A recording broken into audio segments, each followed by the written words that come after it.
Hey everybody, showmeat.com coming at you. Sebastian got a lot of calls, emails, texts. Everybody saying, man, you got to do a recap of NAMM this year.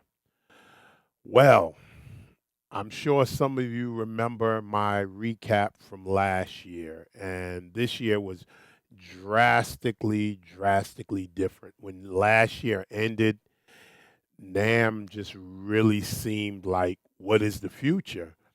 It was They had their challenges last year, and they even end up cutting off a day, cutting off the Sunday, so it's just Thursday, Friday, and Saturday. So we were all kind of wondering, how is this year going to turn out? Interestingly enough, this year was an amazing year at the NAMM show. When I was speaking to some of the officials, um, last year when we talked to them, there were less than 2,500 vendors there. They had closed off certain parts of the convention center. The basement was closed. The arena was closed. This year, they had over 5,000 vendors there. So NAM came back in a big way. The people came back in a big way. It was a very interesting show this year, jam packed. But this year, I mean, I try to look at everything, but because I'm a keyboard organist, whatever you want to call it, I kind of gravitate around those areas. And it really seems like this was a year where everybody was gunning for Nord. And I say that interestingly because for many years, all we had was the big three: Yamaha, Korg, and Roland. But okay, so let's start with Yamaha. Okay, we know they had no releases this year. All they did was updates, which that was very surprising. But a lot of these companies, they have their timing schedules when they're going to release products. And since they brought out that new montage last year, the montage M, they're going to take a few years to milk that and work it. And I know a lot of y'all been asking Yamaha, please come out with a rack. But I don't, I think these companies are not really interested in doing rack mounts anymore. There was a time when rack mount was the thing, and men loved rack mounts because they can actually sneak a new keyboard in their house and the wife would know. Y'all know what I'm talking about. She just sees a little extra thing in there. She doesn't know what that is. She doesn't know it's a keyboard. So they just kind of got away from racks because normally it would drop a rack maybe a year or so after the actual keyboard came out. So there's Yamaha. We're pretty much done with that. Let's move on to Korg. Okay, Korg. Somebody had asked me in one of the comments, oh man, I wish he played it. Let me tell you why I didn't play it. Because the if you listen to the rep when I asked them, I said, "Are there any sonic differences? Did they put new A to D DDA converters in the keyboard to upgrade the sonics?" That's one thing I always liked about the motifs. Every time a new motif would come out, you would hear the difference. They upgraded the sonics. But all they said was they put a faster processor in for it to start up quicker. They doubled the internal memory inside, and they gave you another bank of sounds. Uh, and what weird enough, I was speaking to one because I was on the plane with one of their reps, and he had me cracking up. He said, "Man, they didn't even leave us any here." So they were prototypes here. So that's another point I want to bring out. Same for Nord. Those are these were their prototypes. So we might hear some slight differences on the final release. They weren't this was not the final iteration of these instruments. So there may be some slight changes with the Chronos. There may be some slight changes with the Nord. There may be some slight changes, I believe, definitely for the Roland. Okay, so as we said, the Korg, they didn't really do anything. They just basically brought the keyboard back out. And a lot of this has to do behind the scenes with part shortages. A lot of these companies, they really struggled through the pandemic getting certain parts because even the original Kronos had fallen to the point where there were none available because of what I heard. There maybe have been parts, allegedly, part shortages. Let me say that. But I think most companies have dealt and fought with that. So now they have it back. Of course, later on this summer, it'll be dropping. Okay, let's move on to Roland.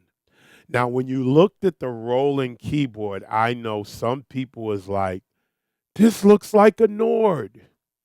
Now, the funny part about that story is if you kind of know your history, you'll know that Roland really had the first, they called it a combi keyboard. I think it was a VR 760 or something like that.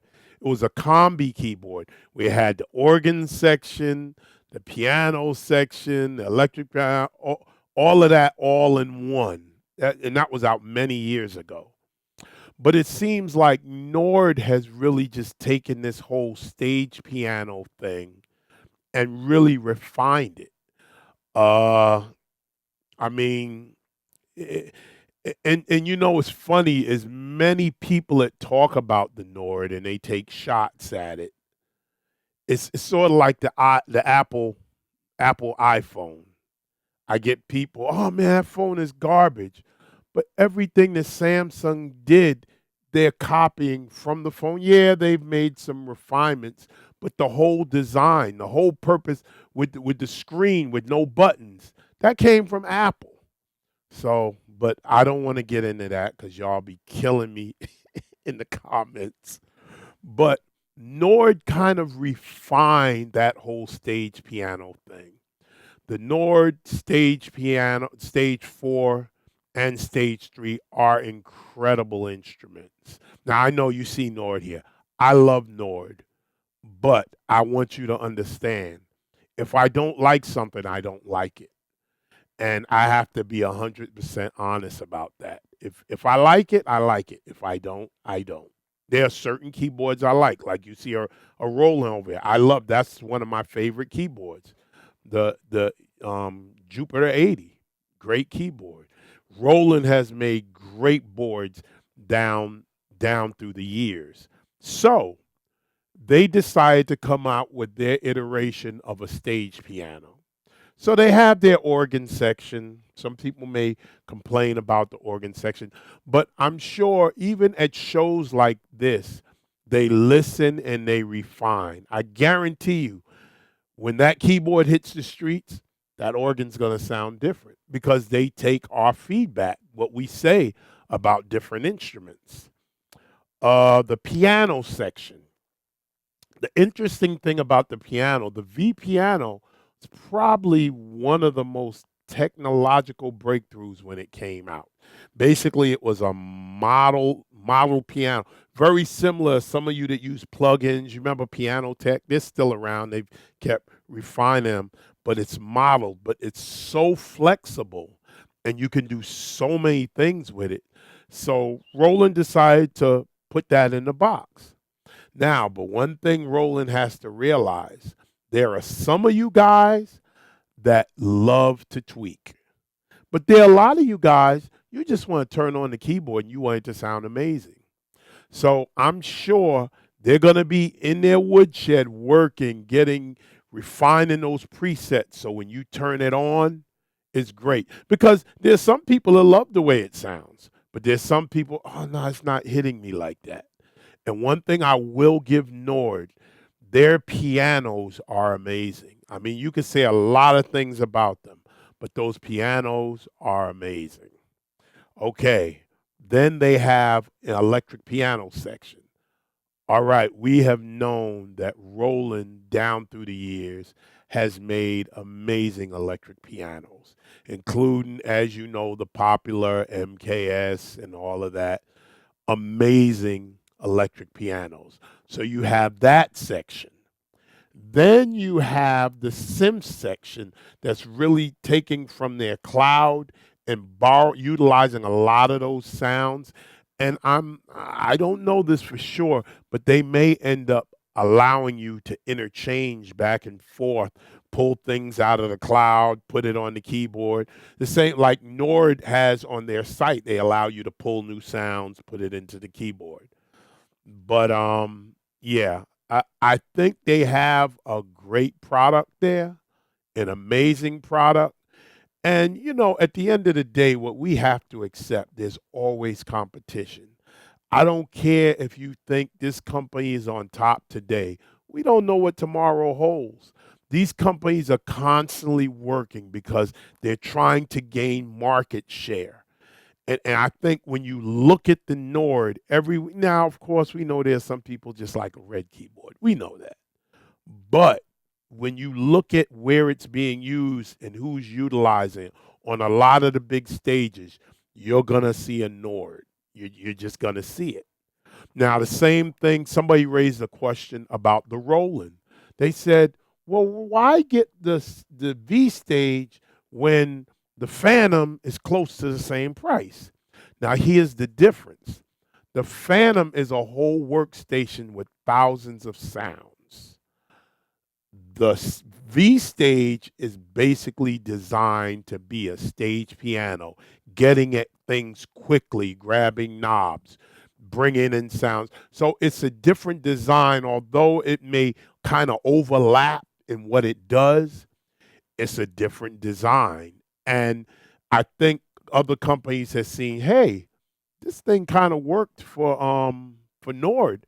And Nord came out of nowhere. I remember years ago, Nord was just like the A1 in the store, and you saw the little synth, and people fooled around with it. And for years, a lot of people didn't pay attention, and they just kept improving, making the stage, making the electro, doing the organ. The organ was a big breakthrough for them because a lot of people were looking for a portable organ that sounded good. And see, that was another thing with the Nord, like the C2D. That was one of the rare organs. And trust me, I represent a lot of these companies, but I have to be honest. The one thing that Nord had was you turned it on, plugged it in, and it sounded good. A lot of the other companies, they have good organs, but you have to tweak it. And see, I don't know because a lot of these developers, they're not from our country. Maybe they don't understand the American mindset. Every musician does not want to sit down and tweak. A lot of musicians want to come, dial in a sound, and start playing, and it sounds great. And I think a lot of these companies are going to start to realize that because I think Nord has had a certain level of success when it comes to that. You turn it on, pull up a piano, pull up electric piano, pull up an organ. They're great sounding sounds. It's just what it is. Okay, so we talked about Korg. We talked about Roland. Very interesting keyboard. We talked about Yamaha. Now there's another player as far as coming from the organ side. Now, Hammond, they just brought out new Leslies this year, but they didn't really bring out a new organ. Viscount, they are becoming very strong on the organ front. Very strong. That's one of those companies you're going to have to keep your eye out for. Now, from going to all the different booths, yeah, we got a great response over at the Nord booth for the Nord Organ 3. But some people liked it, some people didn't. But you can't please everybody. You can't please everybody. And like I said, I know these were prototypes, so they're basically going to make sure when that thing hits the street, it may sound different. We just don't know. but it's definitely they're constantly refining, they're constantly improving, doing what they're doing. So that the Nord organ was a very interesting organ. They had amazing players at the booths playing it. I like some of the features. I got a chance to play it. I like the touch on it. I like the features. It and see, here's another thing. Um, somebody I was talking with a friend. We were talking about sound. Oh, and this organ, that organ. If you realize it, even when you're talking about a Hammond organ, you can line up 5 different Hammond organs, and they will not sound exactly the same. So it really comes down to what you like. Now, for some people, the Nord may work for them. For some people, the Viscount might work for them. For some people, Hammond Suzuki XK5, that may work for them. But everybody has what they like. And I know you get into a touchy area when you talk about things like this because you have certain people that are brand loyal, and that part of us can tend to cover up our honesty about things. Whether do I really like this, or this over here is my company. It doesn't sound as good, but I'm gonna stick with my company. Just be honest. Sometimes if you tell a company that, hey, you need to work on that a little bit more, maybe they will. But some of you're scared to be honest with companies. They think, oh, I got a great product, and they're losing in the long run because you're not being honest and telling them, hey, you need to work on this, you need to work on that. So I want to say that because I know companies look at my videos. Always pay attention to your customers. If they tell you you need to work on something, you need to improve something, that's what you need to do. And the NAMM show is a great environment to get all kind of opinions and feelings about equipment. How does it feel? How does it sound? How does it play? So that's what I'll say about that. But like I said, Viscount, very interesting company.